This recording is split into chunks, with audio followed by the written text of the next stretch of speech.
how do I use CBD pain cream? Compared to most other CBD products, CBD pain cream is pretty straightforward. There's no dropper, no cartridge to worry about, and no need to take it under the tongue.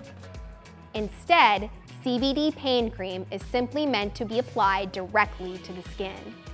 But some users are concerned about how much they should use. After all, dosage is generally something that's emphasized in the CBD industry. In the case of topical CBD, however, determining your dosage isn't as crucial since the CBD application is so localized. Generally, a good rule of thumb for CBD pain cream is to use enough that will absorb into your skin without residue. This is a good rule of thumb for most CBD creams, but CBD pain creams may come with a bit more guidance. Some brands package their products with a pump and may offer instructions to how many to dispense, but this is the most specific as it gets. How long does CBD pain cream last? The effects of CBD pain cream varies with the amount, how much is applied, and the way your body reacts to it. But generally, you can expect CBD pain cream to work between 2 to 6 hours.